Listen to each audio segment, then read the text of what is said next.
Sejam bem-vindos.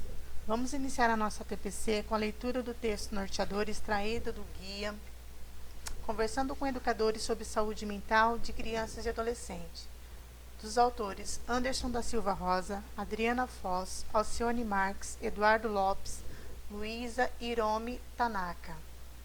O que é mente? Mente está intimamente relacionada ao estado de consciência.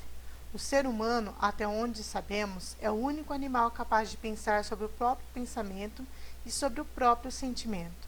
Apesar da consciência estar em pleno foco de pesquisas e descobertas, sabe-se o quanto trazer a consciência aos fatos e vivência traz maiores recursos de enfrentamento aos desafios da vida e do processo de busca e encontros com a felicidade e o bem-estar. Praticamente, tudo que fazemos exige que diversas áreas do cérebro ajam em conjunto. A mente, portanto, é o resultado daquilo que se passa em nosso cérebro. O inverso também é verdadeiro. Quando aprendemos uma habilidade nova, seja um esporte, uma língua ou a tocar um instrumento musical, estas ações provocam mudanças em nosso cérebro. Um é a expressão do outro. Entre a mente e o cérebro estão os prazeres e as dores humanas. Reconhecer a mente é o início de todo o processo da saúde mental. O que é a saúde mental? A saúde mental tem sua história vinculada às diversas visões que as sociedades têm da loucura. Já foi dita como manifestações divinas, como heresia e possessão por espíritos malévolos, que carece de exorcização, desde a era medieval até hoje. Na época renascentista e ainda hoje, loucos juntam-se com os mendigos e prostitutas como pessoas que devem ser afastadas dos olhos das cidades. Surgem então os manicômios como instituições similares. Há diferentes definições sobre o que seja saúde mental e pode não ser tão simples de definir, uma vez que trata de uma dimensão subjetiva. De modo geral, as definições encontradas associam a saúde mental à capacidade para lidar com os desafios da vida, tanto positivos quanto negativos. Envolve habilidades cognitivas, emocionais, de comunicação e comportamentais que são desenvolvidas desde a infância, fazendo com que nos tornemos cada vez mais capazes de lidar com circunstâncias mais e mais complexas. Podemos dizer que não há um conjunto de regras único que se aplique a todas as pessoas, em todas as culturas, que delimitam a boa saúde mental, mas há alguns aspectos considerados fundamentais para que ela exista. Boa qualidade de vida cognitiva, conseguir apreciar a vida, estar de bem consigo mesmo e com os outros, reconhecer as exigências da vida e lidar com elas, saber lidar com as emoções agradáveis e desagradáveis, reconhecer seus limites, buscar ajuda quando necessário. E o que é transtorno mental? O transtorno mental está associado a um ou mais distúrbios em 6 domínios principais da função cerebral: pensamento, percepção, emoção, comunicação, físico e comportamento. O transtorno mental envolve a perturbação em uma ou mais funções cerebrais. No entanto, nem toda perturbação nestas funções significa a existência de um transtorno mental. Então, é preciso entender que nem todo sintoma ou queixa psíquica se traduz em um transtorno, nem representa necessariamente um diagnóstico. Alguém pode se queixar de tristeza e não estar deprimido, pode sentir ansiedade importante e não ter síndrome do pânico, ser um pouco distraído e não ter transtorno de déficit de atenção. Os transtornos mentais são muito variáveis. O indivíduo pode apresentar um transtorno mental, como, por exemplo, um transtorno de ansiedade leve e, mesmo assim, levar uma vida produtiva. Há casos de transtorno mental em que os sintomas ocorrem de forma intermitente, de forma que o sujeito passa longos períodos sem apresentar sintomas e levando uma vida normal. Porém, há também casos mais graves e incapacitantes com prejuízos para o indivíduo, família e comunidade. As diversas áreas da ciência que estudam a mente e os transtornos mentais estão, como outras áreas, em constante evolução.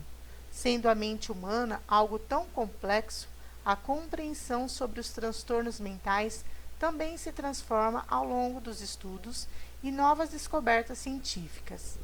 Mas podemos dizer que os transtornos mentais, de um modo geral, envolvem distúrbios de emoção, pensamento e o comportamento, derivam de perturbações na função de vários circuitos cerebrais, surgem de uma complexa interação entre fatores genéticos e ambientais, podem variar de intensidade, levam a comprometimento funcional, interpessoal, social, profissional e etc., respondem a tratamentos baseados em evidências científicas fornecidos por profissionais treinados. O que os transtornos mentais não são? As consequências do mau exercício da parentalidade ou do mau comportamento, resultado de fraqueza pessoal, de personalidade ou de caráter, manifestações de intenções espirituais malévolas, causados por má nutrição, causados pela pobreza ou por um estilo de vida. Extraído do guia Conversando sobre Saúde Mental com Educadores Conviva São Paulo. Bom, vamos lá fazer a leitura e interpretação aqui do slide do programa Conviva, programa de melhoria da convivência e proteção escolar. Hoje conversando com educadores sobre saúde mental, parte 1. Bom, o mundo está mais complexo. Por quê? Porque existem mudanças constantes, né? Incertezas, as coisas são totalmente imprevisíveis, a gente não consegue, muitas das vezes, prever o que vai acontecer por conta da mutação, de coisas que acontecem constantemente. Por exemplo, o advento da pandemia. Muitas coisas aconteceram, muitas coisas mudaram, na verdade, por conta aí da pandemia. Tanto na questão econômica do país, na questão educacional. Então, a gente não consegue prever uma normalidade. Então, a gente vive nessas incertezas. Então, nesse sentido, a coisa ficou um pouco mais complexa, né? Existe uma grande ambiguidade, né? Porque muitas vezes nós temos acesso à informação, mas somos angustiados, né? Se você for analisar aí, as próprias crianças e adolescentes têm muito acesso à informação, à internet, aos meios de comunicação, a essas ferramentas que muitos de nós não temos tanta facilidade em manuseá-las, né? E elas têm, porém são mais angustiadas, não sei se também por conta desse excesso de informações. E a questão tecnológica, a mudança das relações, principalmente nesse contexto de pandemia, de estudos remotos, as relações se tornaram totalmente digitais, né? Nós não temos mais aquela convivência, principalmente na escola, em sala de aula, está tudo muito remoto. Bom, desde a década de 1990, percebe-se que as rápidas transformações sociais têm trazido maiores possibilidades, acesso à informação, mas igualmente geram maiores exigências para o sujeito. Hoje necessitamos ter mais capacidades para lidar com esse contexto e estas nem sempre se desenvolverão naturalmente. A escola precisa considerar esses aspectos para a educação de crianças e jovens. Nós temos também aí o problema da questão do acesso, muitos não têm acesso.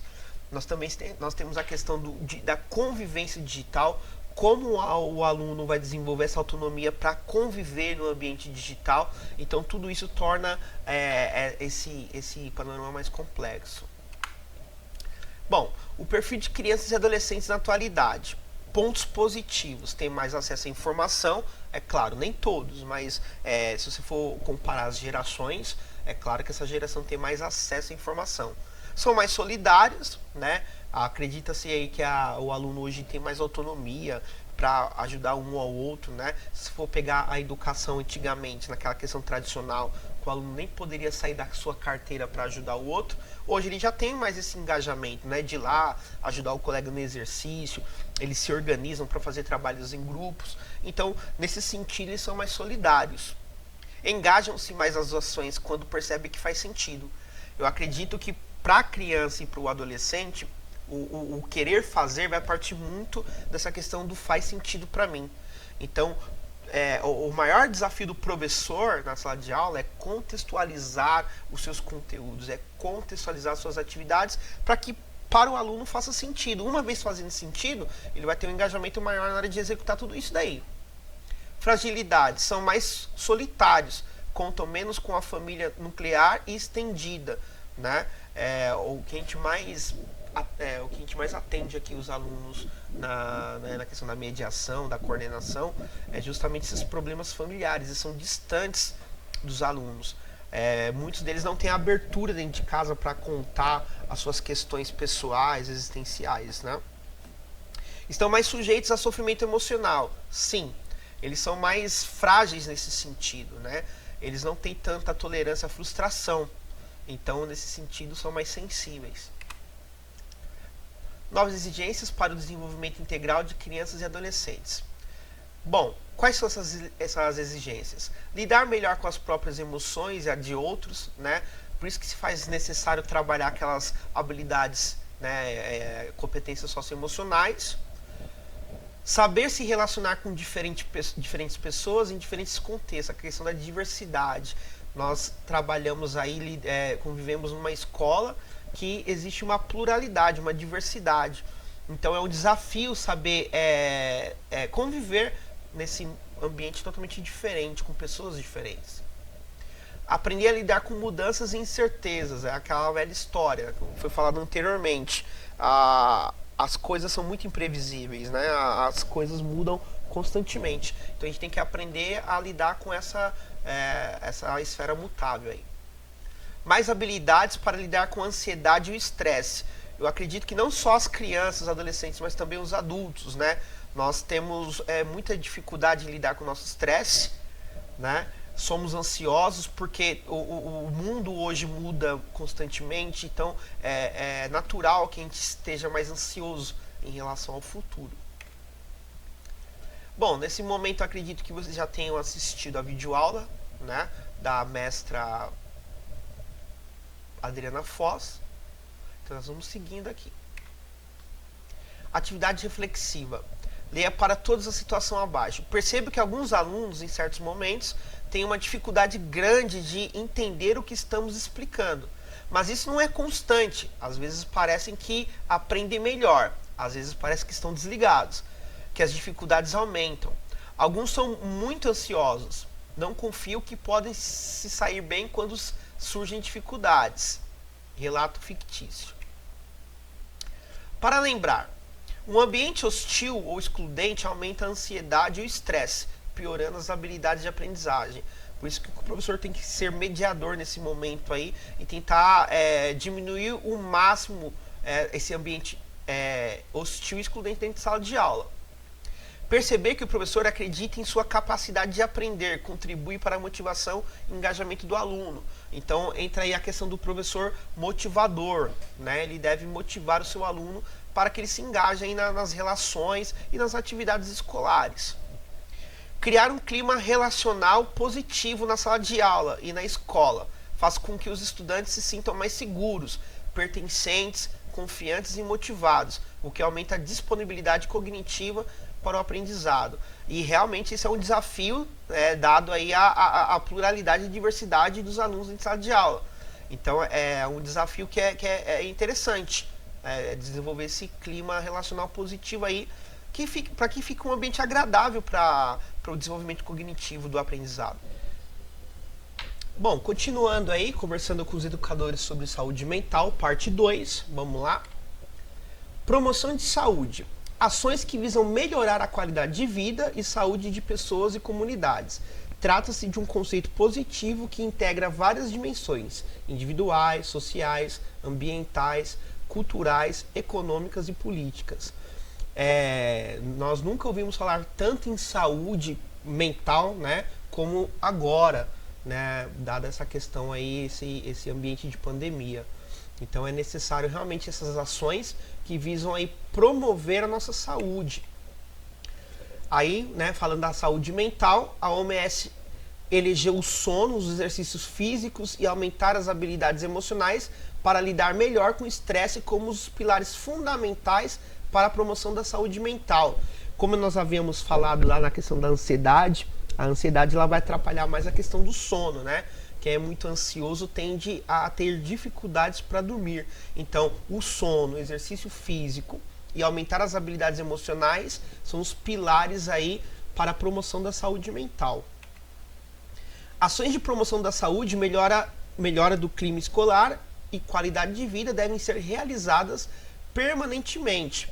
Ações específicas de acolhimento devem ser realizadas para pessoas em sofrimento e situações complexas, sempre que necessário. Fatores de proteção versus fatores de risco. Fatores de proteção são aqueles que contribuem para o desenvolvimento saudável, né? É a questão aí até da prevenção de problemas aí mentais, físicos e etc. Fatores de risco são aspectos que podem comprometer o desenvolvimento saudável e aumentam as chances de consequências adversas. Fortalecer os fatores de proteção na escola, o clima relacional positivo, boa qualidade das relações. Como nós havíamos falado na parte 1, é interessante promover esse ambiente acolhedor aí, positivo, para que haja um ambiente saudável, favorável nas relações interpessoais. O sentimento de pertencimento e apoio, o vínculo é muito importante também. Pensando na questão aí dos alunos, é muito interessante quando os alunos se sentem pertencentes à escola. Eles criam esse vínculo com a escola.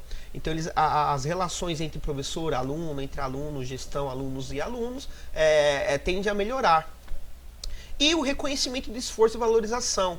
É interessantíssimo que a gente sempre valorize o esforço do aluno, principalmente nesse momento aí de estudos remotos, dadas as dificuldades, né, dos alunos em realizar as atividades, muitas das vezes por falta de acesso, muitas das vezes por não ter um suporte necessário, porque não tem essa aula presencial agora. Então, muitas dificuldades que os alunos tinham, né, na questão das matérias, a gente não consegue lidar pessoalmente.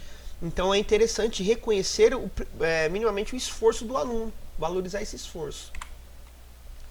Interações sociais positivas, estímulo a bons hábitos, percepção de segurança e proteção. A interação dos estudantes com todos os adultos na escola precisa ser cuidada, realmente, é estabelecer esse vínculo entre professor e aluno. Elas geram impactos e servem como um modelo de comportamento. Bom, vamos ver aqui uns vídeos que os estudantes pensam sobre saúde mental. Oi, Como que é seu nome? Antônio. Antônio, o que é saúde mental para você? É uma saúde da cabeça. Eu tenho 12 anos, eu sou do gênero masculino, eu sou branco e sou do 7º ano, assim como eu falei. Muito bem, são 5 perguntas, então bora lá. Pra mim, o que é saúde mental? Bom, a saúde mental é, em primeiro lugar, a saúde e, em segundo, mental, no caso da mente. Então, é como você se sente aqui dentro, como você é aqui dentro, o que você pensa aqui dentro, o que passa aqui dentro, como está o bem-estar aqui dentro. Por exemplo, eu penso muito, eu sou um menino que eu fico na minha cama, e eu fico deitado e eu fico refletindo. Reflito sobre o mundo, reflito sobre muitas coisas. Reflito sobre minha vida.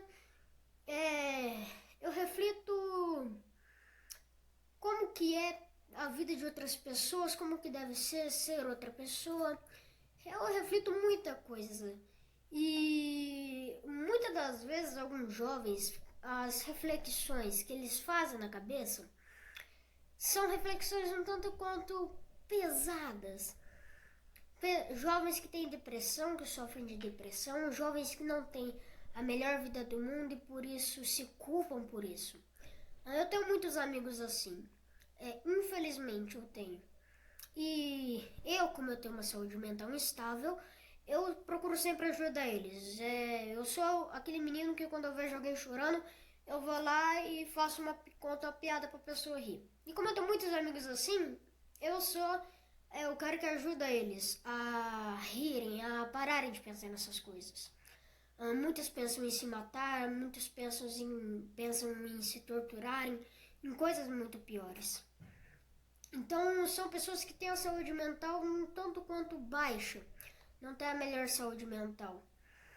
E precisam sim de tratamento, de amigos e não de um psicólogo, psiquiatra. São pessoas que, para curar a saúde mental, precisam ser ouvidas na maioria das vezes, o desabafo delas. Então, essa é a minha teoria sobre saúde mental. Oi, eu sou a Maitê, tenho 13 anos, sou do gênero feminino e sou meio morena. Tô na série 8º ano B da Escola Joaquim de Toledo Camargo. E eu vim aqui responder algumas perguntas. A primeira pergunta é: o que é saúde mental? Para mim, saúde mental é quando você está se sentindo bem consigo mesmo, com a pessoa que você tornou. E também é quando você não aceita relações tóxicas, seja tanto relações amorosas ou amizade mesmo. E é quando você não coloca limites muito rígidos para você mesmo. É quando você se sente bem consigo mesmo e com o próximo. Meu nome é Camille, tenho 16 anos, estou no 3º ano, sou aluna acolhedora da Escola Jornalista Paulo de Castro. Saúde mental para mim é quando você entende seus sentimentos, entende as suas emoções e tudo bem ter um dia ruim. Olá pessoal, sou aluno da Escola Professora Marianinha Queiroz, localizado na Diretoria de Ensino de Itapecerica da Serra. Estarei respondendo algumas perguntas direcionadas a mim pela Secretaria do Estado da Educação. Para mim, o que é saúde mental? Saúde mental para mim é você poder incluir todas as suas necessidades, através da escola, através da família, através de trabalho. Muitas pessoas hoje sofrem por esse problema, por seu dia a dia ser muito corrido. Às vezes você acaba esquecendo de fazer algumas coisas por esse problema, de sofrer psicologicamente, acaba afetando a sua saúde mental. Então, para mim, saúde mental é isso, você poder incluir todas as suas necessidades psicológicas. Muito bem, né? Cada um, independente da faixa etária, tem uma visão do que é saúde mental. Bom, sinais de alerta. Os educadores podem identificar comportamentos que indiquem que algo talvez não esteja bem com os estudantes. Sinais. Quais são esses sinais? Lembre que mudanças de humor são comuns na adolescência, porém, sofrimento emocional, que se estende por várias semanas sem uma causa aparente, precisam de atenção. Então é muito interessante nós professores, nós termos essa visão aí um pouco mais delicada, sensível em relação aos alunos. Vamos lá. Queda no rendimento escolar, isolamento, agressividade, tristeza e choro sem razão, sinais de autoagressão, falas ou expressões sobre desejo de morrer. Então, assim, são sinais claros aí de que alguma coisa não anda bem. Então é interessante chegar nesse aluno, acolher esse aluno e procurar saber o que está acontecendo, e encaminhar da melhor forma possível. O que fazer? Caso se sinta à vontade, aproxime-se dos estudantes para saber se ele está bem. Vale também perguntar a um colega dele, comunique a gestão escolar de sua escola, procure saber sobre os encaminhamentos dados e se há orientações quanto ao aluno. Lembre-se, apenas 13% de crianças e jovens sofrem de transtorno mental. A maioria dos alunos enfrenta apenas momentos de sofrimento emocional. Lidar precocemente com o sofrimento emocional, identificar situações mais sérias, encaminhar ao serviço de saúde, permitirá que o aluno continue a se desenvolver com plenitude. Mantenha a conexão. A demonstração de afeto e cuidado são elementos potentes para auxiliar crianças e jovens a superarem seus sofrimentos. Como foi falado lá atrás, muitas vezes o aluno não tem essa abertura em casa. Às vezes o pai trabalha o dia todo, ele fica em casa sozinho, e muitas vezes quando o pai chega ele não percebe isso. Então quem vai perceber isso é o professor que às vezes passa a maior parte do tempo com o aluno, tá? Bom, nesse momento eu acredito que vocês já tenham assistido aí a videoaula, tá? Do Anderson Rosa. E nós encerramos por aqui. Até a próxima. Muito obrigado. Valeu!